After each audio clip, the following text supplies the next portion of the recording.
Hello friends, नमस्कार। मैं अमन सोलंकी स्वागत करता हूं आपका एक बार फिर से आपके अपने यूट्यूब चैनल अमन स्मार्ट क्लासेस पर। जैसा कि आपको पता है, हमारी क्लासेस मैथ की क्लासेस चल रही हैं और मैथ की क्लास में हम लोग एक मेंसुरेशन का आयत टॉपिक कंप्लीट कर चुके हैं। ठीक है, उम्मीद करता हूं कि आपको आयत की जो क्लास है काफ़ी पसंद आई होंगी और आपने उससे काफ़ी कुछ सीखा भी होगा। ठीक है, इसी क्लासेस को आगे कंटिन्यू रखते हुए आगे की जो नेक्स्ट क्लास आने वाली है, आज की जो क्लास रहेगी, मतलब आज की जो क्लास रहने वाली है वो आयत से एक अगला टॉपिक रहेगी। वो अगला टॉपिक होगा तुम्हारा वर्ग। वर्ग की अगर बात करें, वर्ग होता है स्क्वायर। तो मोस्टली बच्चे, तुम लोगों ने अगर कहीं पहले पढ़ रखा है या पहली बार पढ़ रहे हैं तो बिल्कुल जीरो लेवल से स्टार्ट करेंगे और एक हाई लेवल तक जाएंगे। तो पहली क्लास में हम वर्ग के बारे में सिर्फ जानेंगे कि वर्ग होता क्या है। मोस्टली बच्चे ने देखा होगा कि ज़्यादातर बच्चे वर्ग के बारे में सिर्फ इतना ही जानते हैं कि वर्ग की 4 भुजाएं होती हैं और प्रत्येक भुजा आपस में बराबर होती है और प्रत्येक कोण क्या होता है, 90 अंश का होता है। वर्ग ज़्यादा से ज़्यादा वर्ग का क्षेत्रफल पता कर लेते हैं और वर्ग का परिमाप का फॉर्मूला याद कर लेते हैं और वर्ग का विकर्ण निकालना सीख जाते हैं और ऐसा सोचते हैं कि वर्ग कंप्लीट हो गया, जबकि ऐसा नहीं है। ऐसा नहीं है। तो आज वर्ग के बारे में कंप्लीट तो नहीं कह सकता, लेकिन आज की क्लास में कंप्लीट नहीं हो पाएगा। वर्ग के बारे में पूरा जानने के लिए बने रहिए, लास्ट तक हमारी वीडियो में बने रहना पड़ेगा आपको। दूसरी बात, आज की क्लास जो रहेगी वो इंट्रोडक्शन पर रहेगी कि वर्ग में क्या क्या फॉर्मूले कैसे कैसे यूज होंगे, क्या क्या तरीका लगने वाला है। ठीक है, चलो स्टार्ट करते हैं वर्ग से।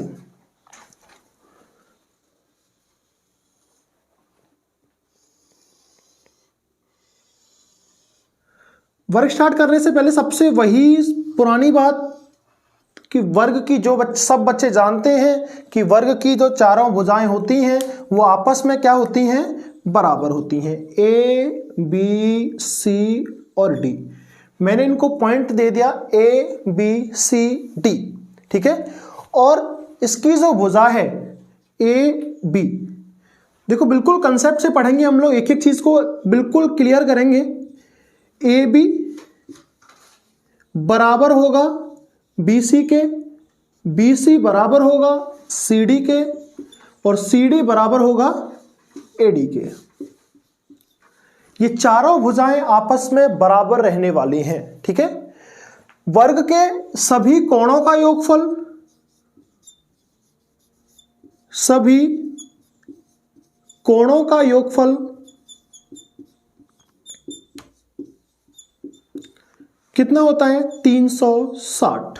ठीक है, वर्ग के प्रत्येक कोण का मान, प्रत्येक कोण का मान, प्रत्येक कोण का मान होता है तुम्हारा 90 डिग्री। तो मैं कह सकता हूं कि angle A is equals to angle B is equals to angle C is equals to angle D बराबर क्या रहने वाला है, 90 डिग्री। तो भाई ये पूरा जो कोण होगा वो कितने डिग्री का होगा, 90 डिग्री का। ये कोण कितने का होगा, 90 डिग्री का। ये कोण कितने का होगा, 90 डिग्री का। ये कोण कितने का होगा, 90 डिग्री का। तो यहां तक तो सब बच्चे जानते होंगे कि वर्ग का चारों कोणों का योगफल 360 होता है और प्रत्येक कोण का मान तुम्हारा 90 डिग्री होता है। बात करते हैं आगे की। अगर मैंने इसकी भुजा को ए मान लिया, ये ए हो जाएगी, तो भाई ये भी भुजा क्या हो जाएगी, ए। ये भी भुजा क्या हो जाएगी, ए। और ये भी भुजा क्या हो जाएगी, ए हो जाएगी तुम्हारी। तो यहां से सबसे बेसिक फॉर्मूले की अगर बात करें तो वर्ग का क्षेत्रफल क्या होगा, वर्ग का क्षेत्रफल।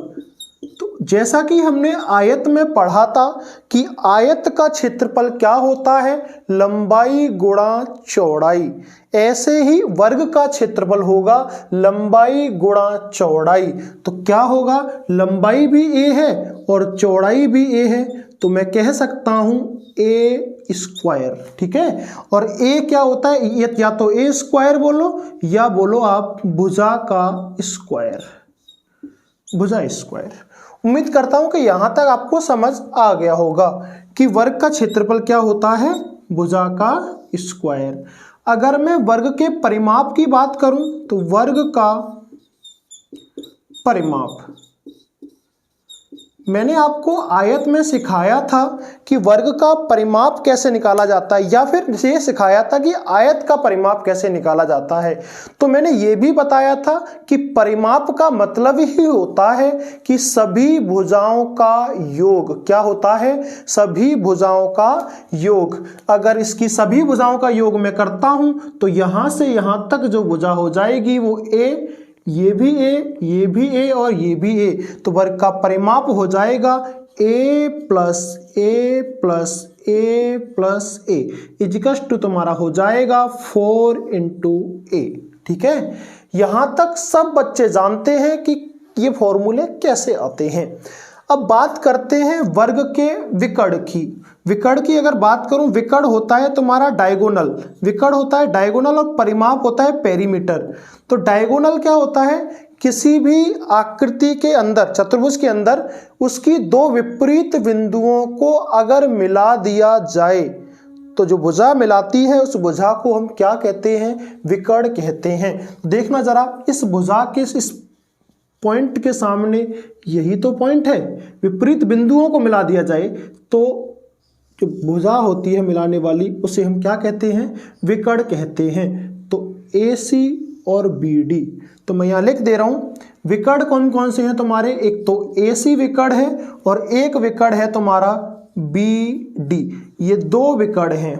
ठीक है, तो देखने वाली बात ये है कि क्या ये विकर्ण, इनकी माप क्या होती है, माप निकालते कैसे हैं। जैसे कि मैं सबसे पहले बात कर रहा हूं इस वाले ट्राइंगल की, ट्राइंगल ABD, इस वाले ट्राइंगल की मैं इसको थोड़ा सा अलग से बना ले रहा हूं, यहां बना ले रहा हूं। ये जो होगा वो A हो जाएगा, ये हो जाएगा B और ये हो जाएगा D। तो मुझे पता है कि ये वाली भुजा A है और ये भुजा भी कितनी है, A। तो विकर्ण अगर पता करें तो हमें पता है कि ये क्या होता है, कर्ण होता है। तो BD का स्क्वायर बराबर AB का स्क्वायर प्लस AD का स्क्वायर। तो BD का स्क्वायर बराबर हो जाएगा 2A स्क्वायर। तो BD बराबर √2A, BD बराबर आ गया √2A। ऐसे ही अगर मैं दूसरा विकर्ण निकालूं, ये वाला, यहां से ये वाला अगर विकर्ण निकालता हूं तो ऐसे ही हो जाएगा तुम्हारा AC का स्क्वायर बराबर BC का स्क्वायर प्लस AB का स्क्वायर। अब तुम लोगों को ये थोड़ा सा डाउट हो रहा होगा कि भैया आपने यहाँ पर पाइथागोरस प्रमेय क्यों लगाई है। भाई पाइथागोरस प्रमेय इसलिए लगाई है क्योंकि ये जो ट्राइंगल बन रहा है, इस ट्राइंगल में ये कोण कितने का है, 90 का है। और 90 के सामने वाली जो भुजा होती है वो क्या होती है, कर्ण होती है। ये कर्ण हो गया, ये आधार हो गया और ये लंब हो गया। तो कर्ण का स्क्वायर बराबर लंब का स्क्वायर प्लस आधार का स्क्वायर, BD स्क्वायर बराबर 2A स्क्वायर, BD बराबर √2A। तो यहां से अगर मैं निकालूंगा तो AC स्क्वायर बराबर 2A स्क्वायर। तो AC बराबर तुम्हारा हो जाएगा √2A। ठीक है, तो सबसे पहले हमने जाना कि विकर्ण क्या होता है, इस आकृति के अंदर कौन कौन से विकर्ण हैं। और दूसरा पॉइंट हमने जाना कि दोनों जो विकर्ण होंगे, दोनों विकर्णों की लंबाई आपस में क्या होगी, बराबर होगी। तो AC बराबर क्या हो जाएगा, AC बराबर हो जाएगा तुम्हारा BD। उम्मीद करता हूं कि आपको ये समझ में आ गया होगा। इसी के साथ चलते हैं नेक्स्ट कंसेप्ट पर।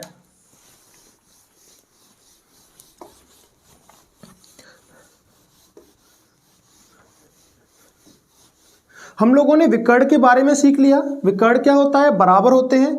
परिमाप क्या होता है, परिमाप का फॉर्मूला सीख लिया हमने, सीख लिया एरिया क्या होता है, एरिया का फॉर्मूला भी हमने सीख लिया है तुम्हारा। ठीक है, अब चलते हैं नेक्स्ट क्वेश्चन की तरफ, नेक्स्ट कंसेप्ट की तरफ।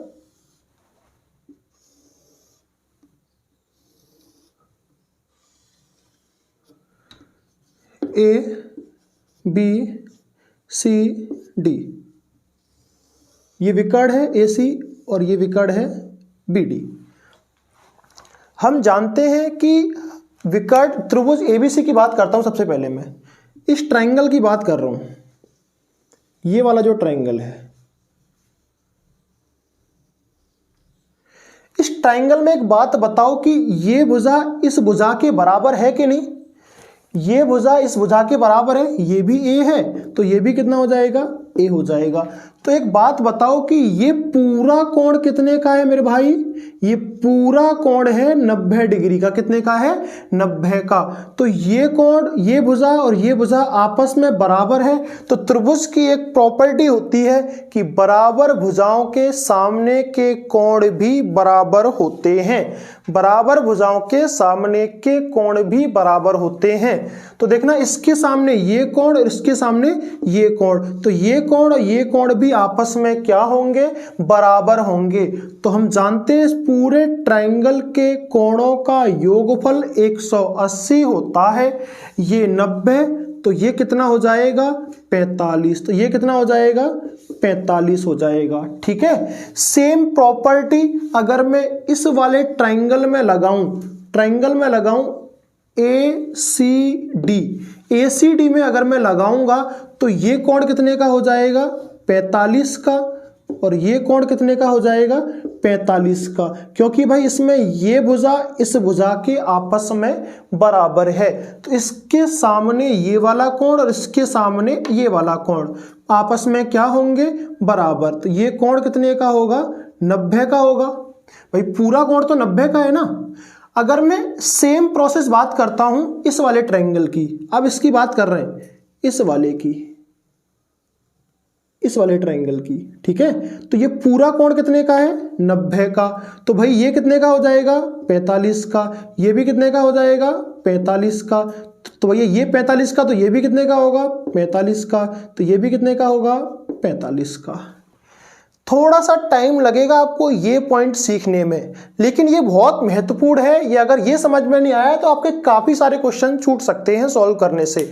मैं एक बार दोबारा फिर से समझाता हूं कि ये आखिर हुआ कैसे है। देखो, एक बार फिर से समझने की कोशिश करेंगे।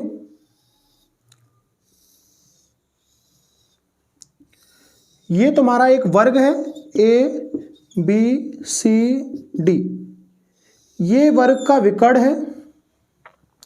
अब बताओ, ये भुजा यहां से यहां तक भुजा और यहां से यहां तक भुजा, ये कोण अगर 90 का है तो ये कोण, ये वाला कोण और ये वाला कोण और ये कोण, तीनों का योग कितना होगा, 180।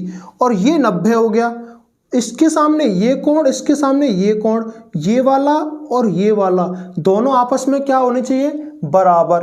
तो भैया ये 45 का हो जाएगा और ये किसका हो जाएगा, 45 का। ये 45 का, तो ये भी 45 का। क्योंकि पहले ही सीख चुके हैं कि वर्ग का प्रत्येक कोण क्या होता है, बराबर। तो पूरा तो 90 का है, तो ये 45, ये भी 45, ये 45, तो ये भी 45। ठीक है। सेम प्रॉपर्टी इसमें लगा दो भाई, इस वाले विकर्ण में। ये 45, तो ये भी 45, ये भी 45, तो ये भी 45। बताओ भाई, इसकी भुजा ये ए है, ये भुजा ए है, ये भुजा ए है और ये भुजा ए है। आपको अच्छे से समझ में आ गया होगा। तो यहां से पढ़कर हम कह सकते हैं कि विकर्ण, यहां पे हम नोट करके पॉइंट डालेंगे, नोट करके पॉइंट नोट करेंगे।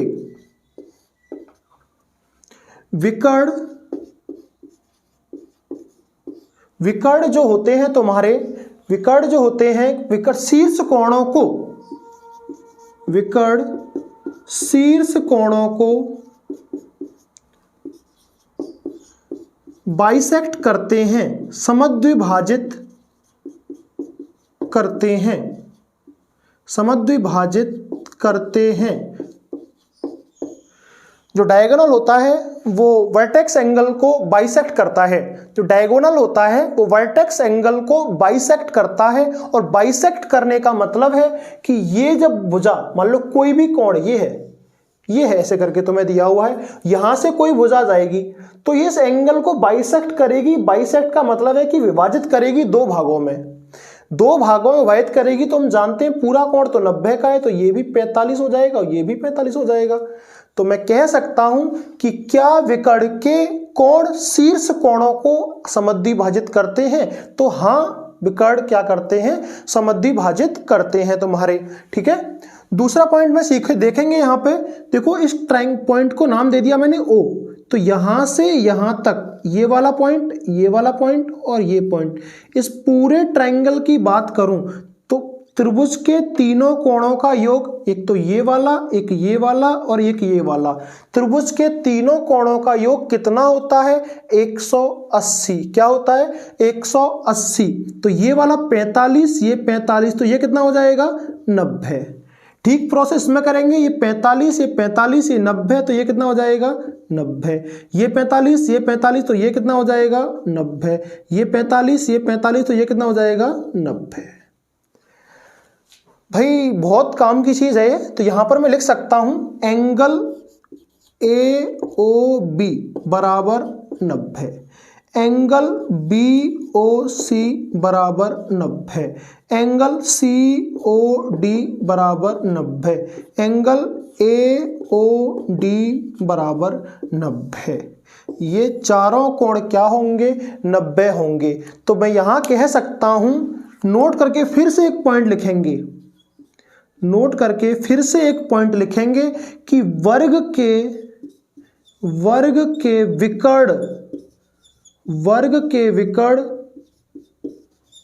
एक दूसरे को, वर्ग के विकर्ण एक दूसरे को 90 अंश के कोण पर काटते हैं, 90 अंश के कोण पर काटते हैं। दोबारा सुनो एक बार, वर्ग के विकर्ण एक दूसरे को 90 अंश के कोण पर काटते हैं, मतलब ये कोण, ये विकर्ण और ये विकर्ण दोनों एक दूसरे को कहां पर काट रहे हैं भाई, 90 डिग्री के कोण पर काट रहे हैं।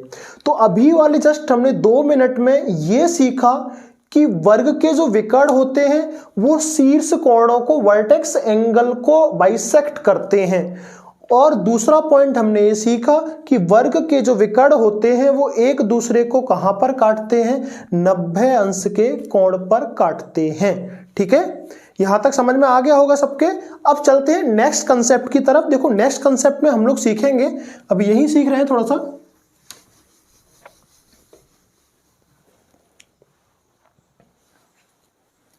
देखो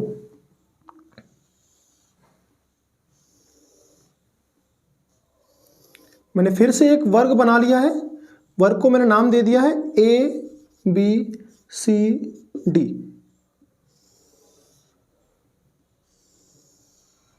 ये विकर्ण हो गए AC, ये विकर्ण हो गया BD। इस भुजा को मैंने A मान लिया, इसको भी A मान लिया, इसको भी A मान लिया और इसको भी A मान लिया। ये O है और मैं जानता हूं कि ये भुजा जो होगी वो कितने की होगी, 45 की। ये कोण 45 का, ये कोण 90 का, ये कोण 45 का। अभी मैं एक ही में बात कर रहे हैं, एक निकाल के सेम ये हो जाएगा, सेम ये और सेम ये। देखो निकालते हैं, कैसे करना है, करना क्या है ये देखते हैं इसमें। देखो ये कोण 45 का है, ये कोण 45 का है। तो अगर मैं त्रिभुज इन ट्राइंगल AOB में बात करूं, इन ट्राइंगल अगर AOB में बात करूंगा तो मुझे पता है कि ये भुजा और ये भुजा आपस में क्या होंगी, बराबर। तो मैं लिख सकता हूं OA बराबर OB। सर बराबर क्यों होंगी भाई, बराबर इसलिए होंगी कि इस ट्राइंगल में, इस वाले ट्राइंगल में ये कोण 45, ये 45, इसके सामने ये भुजा, इसके सामने ये भुजा, तो बराबर भुजाओं के सामने के कोण भी क्या होते हैं, बराबर। या ऐसा बोलो कि बराबर कोण के सामने की भुजा क्या होती हैं, बराबर। तो ये भुजा इस भुजा के बराबर होगी, तो OA बराबर OB। अगर इस ट्राइंगल की बात करें तो इस ट्राइंगल में क्या हो जाएगा, इन ट्राइंगल AOD क्या हो जाएगा, OA बराबर OD। ठीक है, सेम इस ट्राइंगल की बात करूं तो इन ट्राइंगल COD क्या हो जाएगा, OC बराबर OD। क्या हो जाएगा, OC बराबर OD। इस वाले ट्राइंगल की बात करें, इन ट्राइंगल BOC तो क्या हो जाएगा तुम्हारा, ओ सी बराबर ओ बी। इन चारों पॉइंट से एक फाइनल बात निकल के ये आती है कि ओ ए बराबर ओ बी बराबर ओ सी बराबर ओ डी। यहां तक आपको समझ आ गया होगा। तो मैं कह सकता हूं कि वर्ग के विकर्ण जिस जगह पर काटते हैं, मान लो वर्ग के विकर्ण यहां काट रहे हैं, तो ये भुजा इसके बराबर, ये भुजा इसके बराबर, ये इसके बराबर, ये इसके बराबर, मतलब चारों आपस में क्या होती हैं? चारों आपस में बराबर होते हैं। और बराबर होते हैं तो होते कितने हैं भाई? कितने होते हैं ये चेक करेंगे। तो मैंने माना कि ये भुजा इस ट्राइंगल के अंदर, मान ले रहा हूं इस ट्राइंगल के अंदर, मानो इस भुजा को मैंने x मान लिया, इसको भी कितना मान लिया? x मान लिया। तो ये ट्राइंगल, ये 90 अंश का कोण है, इसके सामने ये जो हो जाएगा वो कर्ण होगा। देखो निकालना सीख रहे हैं। तो ए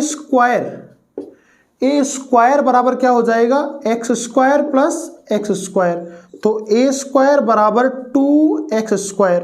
तो यहां से अगर एक्स स्क्वायर की वैल्यू निकालोगे तो ए स्क्वायर अपॉन 2, और x बराबर क्या हो जाएगा? a upon root 2। तो मैं लिख सकता हूं, यहां पे जरा लिख दे रहा हूं मैं, ओ ए बराबर कितना हो जाएगा? a upon root 2। यही तो होगा भाई। देखो x की वैल्यू a अपॉन रूट 2 निकल के आई है। और ओ बी कितना हो जाएगा? ये भी a upon root 2। O C कितना हो जाएगा? a upon root 2। O D कितना हो जाएगा? a upon root 2। ठीक है। चारों आप साइड्स, ये वाली साइड, ये वाली साइड, ये साइड और ये साइड, चारों आपस में क्या होती हैं? बराबर होती हैं। एक और पॉइंट नोट करेंगे जरा यहां पे।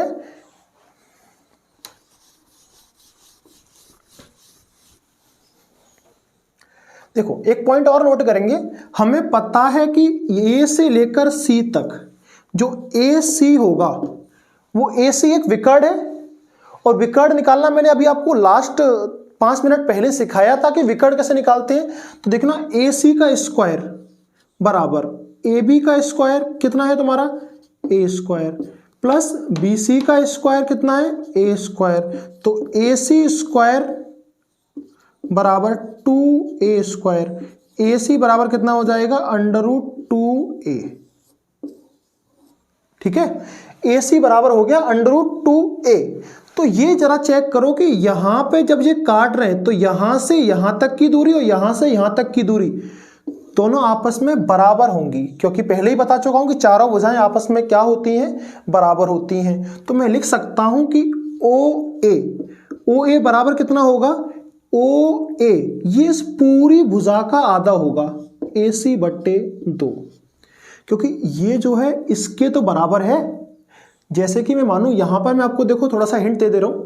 जैसे कि यहां आपको दिख रहा होगा ये भुजा है तुम्हारी, ये और ये आपस में बराबर है। मैंने माना ये पूरी 4 है, ये पूरी कितनी है? 4। तो ये 2 और ये 2, दोनों 2 है। तो मैं बोल सकता हूं कि यहां से लेकर यहां तक की जो भुजा है वो बड़ी वाली भुजा की आधी ही तो होगी, 4/2। ऐसे समझ लो। ऐसे अगर नहीं समझना है तो ऐसे समझ लो, पूरी भुजा कितनी है? 10। तो ये आधी यहां से लेकर यहां तक 5 और यहां से लेकर यहां तक 5। आधी क्यों की है? क्योंकि हम पहले ही निकाल चुके हैं कि यहां से यहां तक की दूरी और यहां से यहां तक की दूरी क्या है? बराबर बराबर। तो ये 5, तो ये भी कितनी हो जाएगी? 5। तो हमें देखना है कि ये यहां से लेकर यहां तक की जो भुजा है, क्या मैं इनडायरेक्टली बोल सकता हूं कि पूरी वाली भुजा की ये आधी हो जाएगी? 2 से 5 बार कट जाएगा तो 2 पंजे कितना हो जाएगा? 2 पंजे हो जाएगा 10। तो ओ ए बराबर आ जाएगा ए सी बट्टे 2। ऐसे ही ओ सी बराबर कितना आ जाएगा? ए सी बट्टे 2। ऐसे ही अगर मैं निकालूंगा तो ओ डी बराबर कितना आ जाएगा? बी डी बट्टे 2। ऐसे ही अगर ओ बी निकालूंगा तो कितना आ जाएगा तुम्हारा? बी डी बट्टे 2 आ गया तुम्हारा। ठीक है, उम्मीद करता हूं आपको समझ में आ गया होगा। फिर भी मैं एक बार 2 मिनट में जल्दी से रिवाइज करा देता हूं कि आखिर हमने अब तक पढ़ा क्या है। जल्दी से रिवाइज करेंगे।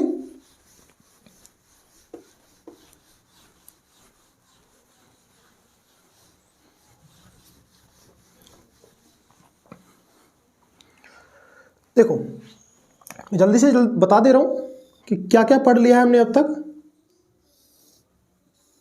हमारा एक वर्ग है ABCD। हमने पढ़ा कि इसकी चारों भुजाएं क्या होती हैं, आपस में बराबर होती हैं। हमने पढ़ा कि इसका क्षेत्रफल क्या होता है, इसका क्षेत्रफल जो होता है वो भुजा स्क्वायर होता है। हमने पढ़ा इसका परिमाप क्या होता है, परिमाप होता है 4A, 4 इंटू साइड। हमने पढ़ा कि इसका विकर्ण AC बराबर होता है BD के, और बराबर होगा तो इसकी माप अगर निकालेंगे, AC बराबर निकालूंगा तो कितनी हो जाएगी तुम्हारी, अगर ये A है तो बताओ जरा कितनी हो जाएगी, √2A। निकालना सिखा चुका हूं, √2A। BD कितना हो जाएगा, √2A। दोनों आपस में क्या हो जाएंगे, बराबर। ठीक है। फिर हमने सीखा कि वर्ग के जो विकर्ण हैं BD और AC दोनों एक दूसरे को कितने पर काटते हैं, 90 पर। तो ये कोण कितना होता है, 45 का। तो ये भी कितने का, 45 का। ये भी 45, ये 90, ये 45, ये 45, ये 45, ये 45, ये 90 और ये भी 90।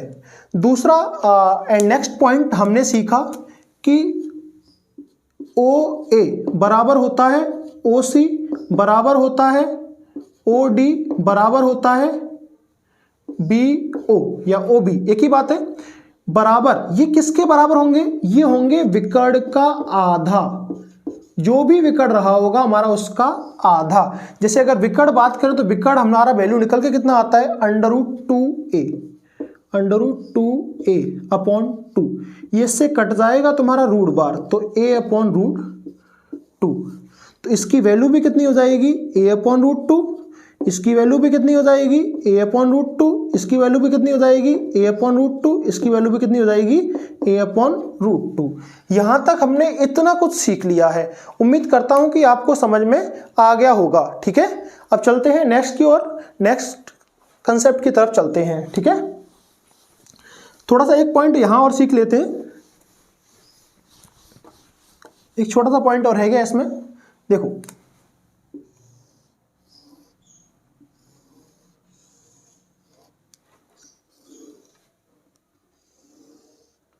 ये A है, ये B है, ये C है, ये D है। ठीक है।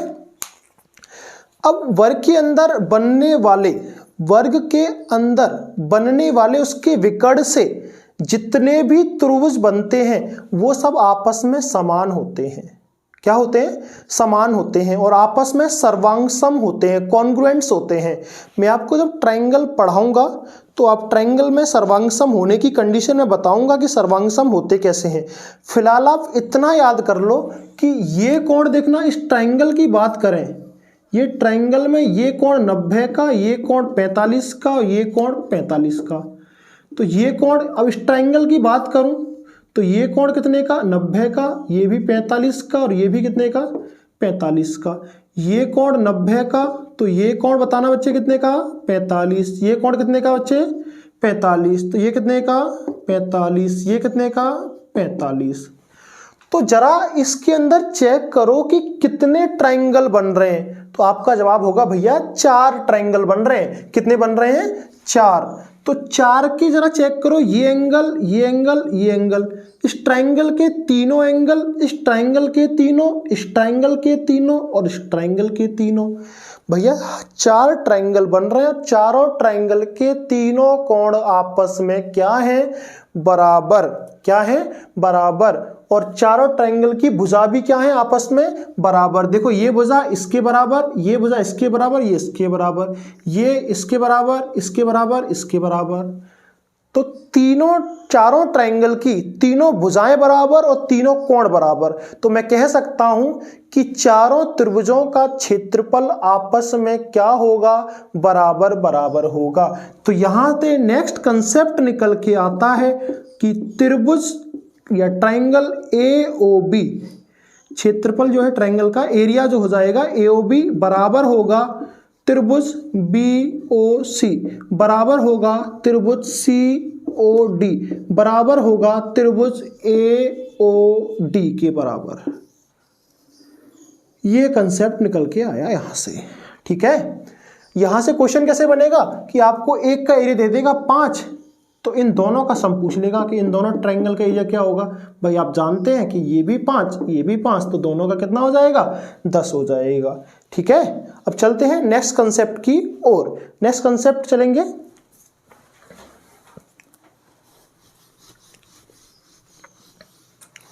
आपको विकर्ण निकालना सीख गए होंगे। विकर्ण से आपने ये निकालना सीख लिया होगा कि विकर्ण से एरिया कैसे निकालते हैं। ये मैं आपको क्वेश्चन में सिखाऊंगा, कि कैसे निकाला जाता है। फिलहाल आप कंसेप्ट सीख रहे हैं, तो अभी नेक्स्ट कंसेप्ट की तरफ चलते हैं। ठीक है,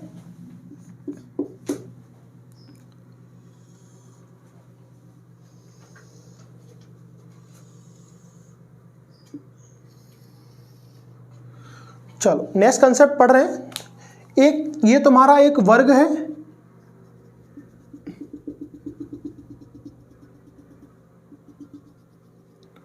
वर्ग के अंदर मैंने एक इन सर्कल बनाया, मैंने वर्ग के अंदर एक अंतःवृत्त बनाया। ठीक है, वर्ग के अंदर एक अंतःवृत्त बनाया, तो मैं जानता हूं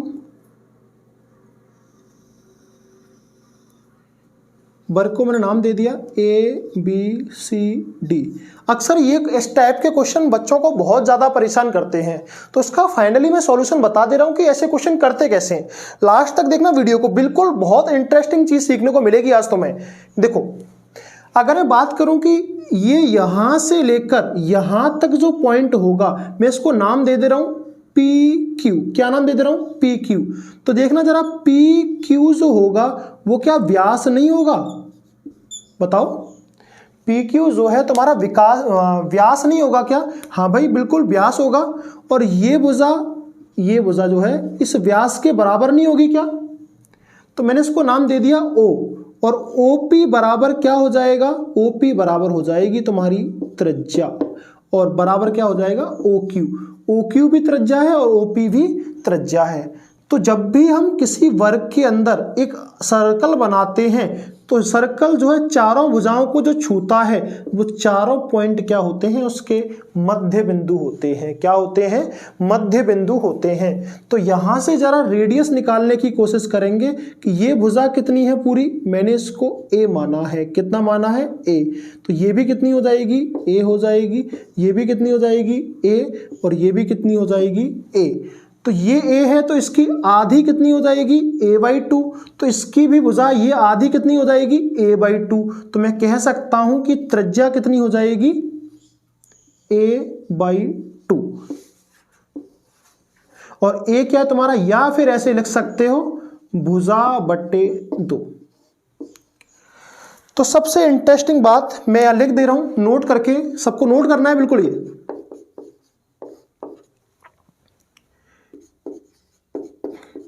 किसी वर्ग के अंदर यदि कोई वृत्त बनाया जाता है, तो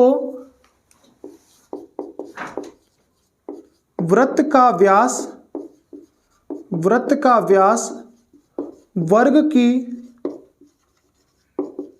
वृत्त की भुजा के बराबर होता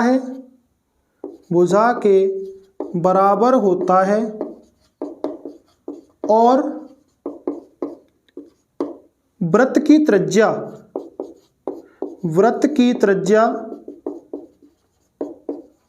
भुजा की हाफ होती है, बोले तो आधी होती है। भुजा की कितनी होती है? आधी होती है। ठीक है, यहां से आपको 2 पॉइंट मिल गए कि किसी भी अगर वर्ग के अंदर वृत्त को बनाया जाता है, तो वृत्त की जो त्रिज्या होगी वो भुजा की क्या होगी? आधी। वृत्त का जो व्यास होगा वो उसकी भुजा के क्या हो जाएगा? बराबर हो जाएगा। क्या आपको इतनी बात समझ में आई? ठीक है, अब यहीं से नेक्स्ट चलते हैं। एक सर्कल ऐसा बनाता हूं जिसे बोलते हैं परिवृत्त। क्या बोलते हैं? परिवृत्त। पहली बात तो अंतःवृत्त और परिवृत्त में अंतर समझो।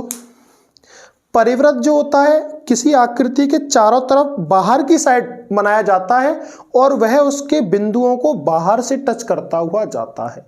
परिवृत्त अंतःवृत्त क्या होता है? अंतःवृत्त किसी भी आकृति के अंदर बनाया जाता है और उस आकृति की सभी भुजाओं को टच करता हुआ जाता है। ठीक है, अंदर बन रहा है, भुजाओं को टच कर रहा है तो वो अंतःवृत्त, बाहर बन रहा है और वर्टेक्स को टच कर रहा है, उनके शीर्षों को अगर टच कर रहा है तो वो क्या हो जाएगा? तुम्हारा परिवृत्त हो जाएगा। तो मैं परिवृत्त को यहां थोड़ा सा अलग बना ले रहा हूं इस जगह।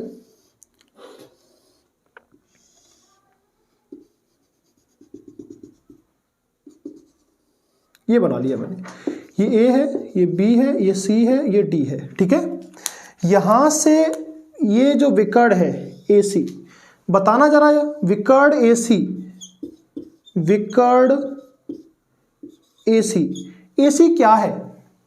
विकर्ण ए सी जो है वो परिवृत्त की क्या व्यास नहीं है? विकर्ण ए सी परिवृत्त का व्यास है। विकर्ण ए सी क्या है? परिवृत्त का व्यास है। तो भैया परिवृत्त का व्यास है तो विकर्ण का आधा क्या हो जाएगा? विकर्ण का आधा हो जाएगा परिवृत्त की त्रिज्या। तो फिर से एक पॉइंट नोट करके लिखेंगे यहां पर कि वर्ग का विकर्ण वृत्त का व्यास होता है। वर्ग का विकर्ण वृत्त का व्यास होता है और वृत्त की त्रिज्या विकर्ण की आधी होती है। विकर्ण की आधी होती है। ठीक है, तो यहां पर ये देखा कि यहां पर ये तो छोटी आर है, एक यहां पर थोड़ा सा लिख दे रहा हूं। अगर मैं छोटे वाले वृत्त की बात करूं तो छोटे वाले वृत्त की जो त्रिज्या है छोटी आर बराबर कितनी हो जाएगी? a/2। ठीक है, अगर मैं विकर्ण का बड़ी वाली वृत्त की त्रिज्या की बात करूं, बोले तो परिवृत्त, इस परिवृत्त की त्रिज्या की बात करूं तो ये हो जाएगा बड़ा आर, और बड़ा आर क्या होता है? विकर्ण का आधा, और विकर्ण तुम्हारा क्या होता है?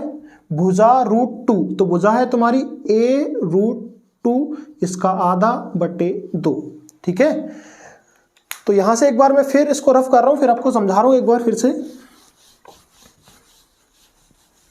देखो फाइनली हमने निष्कर्ष ये निकाला कि अंतःवृत्त की त्रिज्या तुम्हारी आ जाएगी a/2 और बड़े वृत्त की बोले तो परिवृत्त की जो त्रिज्या आ जाएगी, इससे √2 से √2 बार कट जाएगा तो आ जाएगा a/√2। बताओ भाई, किसी को कोई दिक्कत है? यहां तक हमने वृत्त की छोटी त्रिज्या बोले तो अंतःवृत्त की त्रिज्या और परिवृत्त की त्रिज्या निकाल ली अलग अलग। जब भी वर्ग के अंदर अंतःवृत्त बनाया जाए और उसी वर्ग के ऊपर परिवृत्त बनाया जाए तो देखना वृत्त की अंतःवृत्त की त्रिज्या a/2 बोले तो भुजा/2, परिवृत्त की त्रिज्या भुजा/√2, या बोल दो कि विकर्ण का आधा, बात बराबर ही है। अगर मैं इनके यहां लिख दे रहा हूं अंतःवृत्त का क्षेत्रफल अपॉन परिवृत्त का क्षेत्रफल, इन दोनों का अगर रेशियो निकालूंगा तो हम जानते हैं कि वृत्त का क्षेत्रफल का फॉर्मूला क्या होता है? πr²। कितना होता है? πr²। तो r कितना है तुम्हारा? a²/4। ये कितना है तुम्हारा? r कितना है? a²/2। पाई से पाई कट जाएगा, इससे ये कट जाएगा तुम्हारा, ये 2 कहां चला जाएगा? ऊपर, तो 2/4, तो 1/2। इसका मतलब है कि अंतःवृत्त और परिवृत्त के क्षेत्रफल का फॉर्मूला क्या होता है? क्षेत्रफल का अनुपात क्या होता है? 1:2। एक कंसेप्ट को दोबारा अपने माइंड में बिठा लो बिल्कुल, कि जब भी किसी वर्ग के अंदर अंतःवृत्त बनाया जाए और परिवृत्त बनाया जाए, तो उनके क्षेत्रफलों का अनुपात 1:2 रहता है। अगर अंतःवृत्त का क्षेत्रफल 1 है तो परिवृत्त का क्षेत्रफल कितना होगा? 2 हो जाएगा। ठीक है, ये बात बिल्कुल अपने दिमाग में बिठा लो, इससे क्वेश्चन बनने वाले हैं और क्वेश्चन को तुम बिना पेन उठाए चुटकियों में सॉल्व कर दोगे अगर आपने इस कंसेप्ट को समझ लिया तो। ठीक है, फाइनली डिसीजन ये निकल के आता है कि जब भी किसी वर्ग के अंदर अंतःवृत्त बनाए और बाहर परिवृत्त बनाएं तो उनके क्षेत्रफल का जो अनुपात आएगा वो 1:2 आएगा। क्या आएगा? 1:2 आएगा। क्या यहां से त्रिज्याओं का अनुपात निकाल सकता हूं? R/R। तो ये त्रिज्या कितनी है? a/2।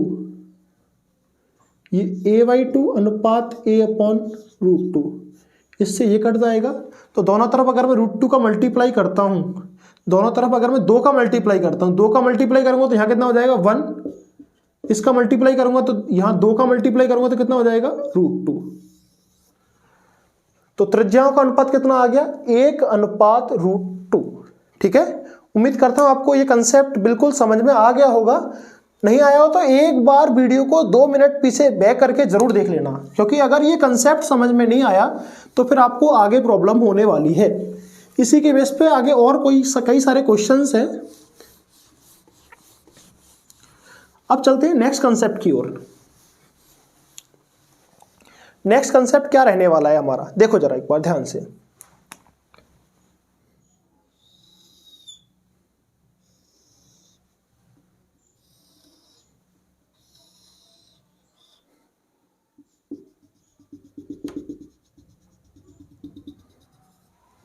ये मैंने एक वर्ग के अंदर एक अंतःवृत्त बना दिया,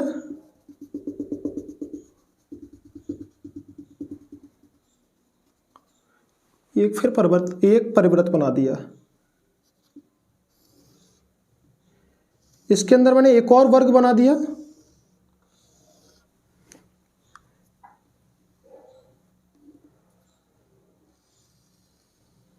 ये बना दिया। इसके अंदर फिर एक और अंतःवृत्त बना दिया मैंने। ठीक है, अंतःवृत्त बना दिया। फिर इसके अंदर मैंने क्या किया? एक और वर्ग बना दिया।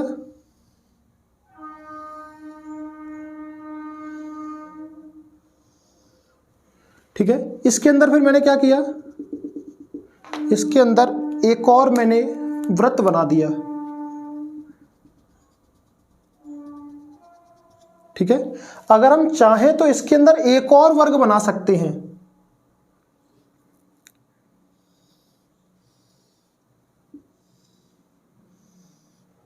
अब इसके अंदर एक और वर्ग बनाना पड़ेगा हमें। ठीक है, ये आकृति बन गई तुम्हारी। मैंने थोड़े से इसके अंदर ज्यादा अंदर वृत्त बना दिए हैं। आपको हो सकता है क्वेश्चन में 2 ही वृत्त के अंदर वृत्त बना के दे दे या वर्ग के अंदर वर्ग बना के दे दे।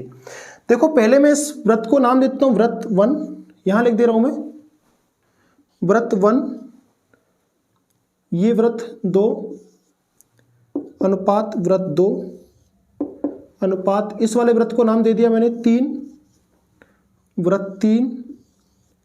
इस वाले वृत्त को नाम दे दिया मैंने 4 और इस वाले वृत्त को नाम दे दिया मैंने 5। ठीक है, हम जानते हैं सबसे पहले मैं शुरुआत करूं, इधर देखो कंसेप्ट बिल्कुल जीरो से समझा रहा हूं मैं। ये इसके अंदर अंतःवृत्त बना हुआ है और ये इसके अंदर परिवृत्त बना हुआ है। तो छोटे वाले अंतःवृत्त और ये बड़ा वाला परिवृत्त होता है। तो इन दोनों का अनुपात अब तक कितना आ रहा था कि अंतःवृत्त और परिवृत्त का अनुपात कितना आ रहा था तुम्हारा? 1:2 आ रहा था। कितना आ रहा था? 1:2 आ रहा था। यहां 5 रह गया। तो अगर मैं यहां से स्टार्ट करूं, ये वाला ये हमारा क्या है? एक वर्ग है। क्या है? वर्ग है। इसके अंदर ये क्या है तुम्हारा? अंतःवृत्त। और ये क्या है तुम्हारा? परिवृत्त। तो केवल अभी इसी की बात कर रहे हैं, इसको मैंने थोड़ा बाहर निकाल लिया है। तो ये अंतःवृत्त और परिवृत्त, तो अंतःवृत्त और परिवृत्त का अनुपात कितना आएगा? मैंने इसका मान लिया 1, तो बड़े वाले का कितना आ जाएगा? इस बड़े वाले का आ जाएगा तुम्हारा 2 आ जाएगा। ठीक है, ऐसे ही अगर मैं इसको वर्ग मानता हूं, इसको वर्ग मानूंगा तो इसका एरिया कितना है तुम्हारा? इसका एरिया है 2, तो इस वाले का कितना हो जाएगा? इसका हो जाएगा 4। इसका 2, इसका 4, तो 2 वाले का कितना हो जाएगा? 8 और इसका कितना हो जाएगा? 16। कितना हो जाएगा 16 हो जाएगा। तो आपको ये बात बहुत अच्छे से समझ में आ रही होगी कि जब भी किसी वर्ग के अंदर अगर मैं किसी वृत्त को बनाता हूं, तो परिवृत्त और अंतर्वृत्त को बनाता हूं, तो उनका अनुपात 1:2 रहता है। जैसे जैसे अंदर जाते जाते हैं तो जैसे डबल करते चले जाते हैं। ठीक है, तो आपको जब भी नेक्स्ट क्वेश्चंस आए तुम्हारे सामने, अगर ऐसा कोई क्वेश्चंस आता है तो मैं आपको डायरेक्टली बता दूं क्या करना है। पहले आपको वृत्त गिन लेने कि वृत्त कितने हैं तुम्हारे। तो इसमें कितने थे वृत्त? 5 थे। तो पहले 5 वृत्त, फिर उनका अनुपात अंदर वाले से स्टार्ट करो। अंदर वाले को 5वां मानना है, तो 1, फिर डबल, फिर डबल, फिर डबल और फिर डबल। ठीक है, लेकिन कभी कभी क्वेश्चन में क्या देगा, क्वेश्चन थोड़ा सा घुमा देता है कि देगा कि अंदर वाले अंतर्वृत्त और बड़े वाले परिवृत्त का एरिया का अनुपात क्या होगा। तो देखना, ये छोटा वाला अंतर्वृत्त, ये 5वां ही तो है छोटा वाला, इसका कितना हो जाएगा 1, और बड़े वाले का कितना हो जाएगा 16। तो 16:1 आ जाएगा बड़े वाले का और छोटे वाले का एरिया का रेशियो। ठीक है, अभी हमारे 2-3 कंसेप्ट और बचे हुए हैं, लेकिन मैं क्लास को थोड़ा सा ज़्यादा लंबा नहीं खींचना चाहता हूं, तो बचे हुए कंसेप्ट के साथ और क्वेश्चन के साथ मिलते हैं नेक्स्ट वीडियो में। ठीक है, ईमानदारी से बताइएगा कि आपने इन कंसेप्ट के बारे में क्या पहले कभी पढ़ा था।